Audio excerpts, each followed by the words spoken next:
Hello बच्चों, आज के इस वीडियो में हम कक्षा 10 का हिंदी का अर्धवार्षिक परीक्षा का पेपर देखेंगे। इसमें जो पहला प्रश्न है, सही विकल्प चुनकर लिखिए। वीर रस के कवि कौन है? भूषण है। छायावाद के प्रतिनिधि कवि कौन है? जयशंकर प्रसाद। निबंध के कितने प्रकार होते हैं? निबंध के 4 प्रकार होते हैं। भोजनालय में संधि, दीर्घ स्वर संधि। समास रचना प्रक्रिया में लोप होता है शब्दों का। अर्थ के आधार पर वाक्य के प्रकार होते हैं 8। कितने प्रकार होते हैं?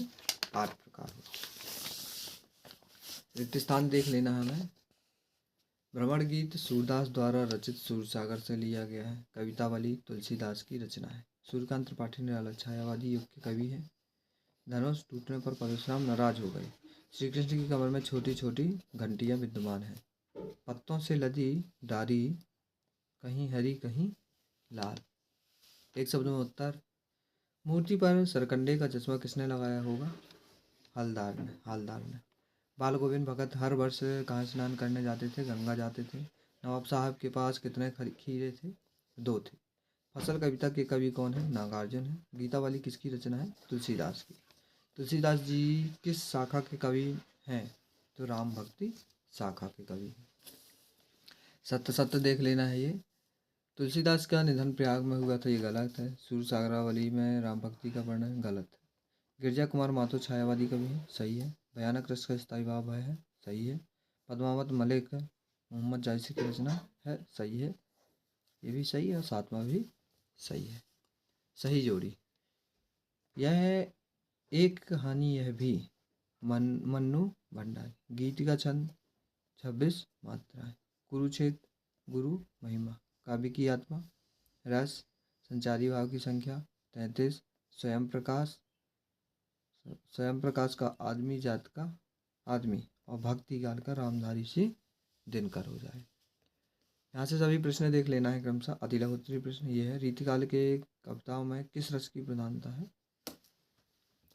तो बताना है किस रस की। क्रमशः ये क्वेश्चन हमें देख लेना है। दूसरे में संधि समास में अंतर।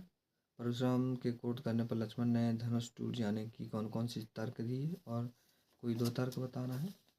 ये कवि आत्मकथा के लिखने क्यों बचना चाहता है? अथवा में ये पान वाला क्या खा रहा था? अथवा में ये देख लें। बालगुंज भगत की गायन की कोई 2 विशेषता है? अथवा में ये देख लेंगे। समाज कितने प्रकार के होते हैं? निंदा करने वाले व्यक्ति क्या कहलाते हैं? काव्य के कितने भेद होते हैं? अथवा में ये 8 में से प्रश्न देख लेंगे। 8वां 9वां 10वां। ये 11वां जो प्रश्न है, सूर्यकांत त्रिपाठी निराला साहित्यिक परिचय निम्न बिंदुओं के आधार पर दीजिए। और ये अथवा का देखिए। पंक्तियों की सब प्रसंग व्याख्या करनी है। ये गद्यांश है, गद्यांश को पढ़ना है, इन प्रश्नों के उत्तर बताने हैं।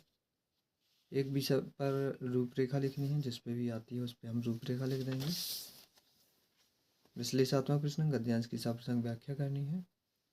अपनी निर्धनता का उल्लेख करते हुए शुल्क मुक्ति हेतु प्रार्थना पत्र लिखना है। अथवा में बुक बैंक की पुस्तकें प्राप्त करने हेतु अपने विद्यालय के प्राचार्य जी को प्रार्थना पत्र लिखना है।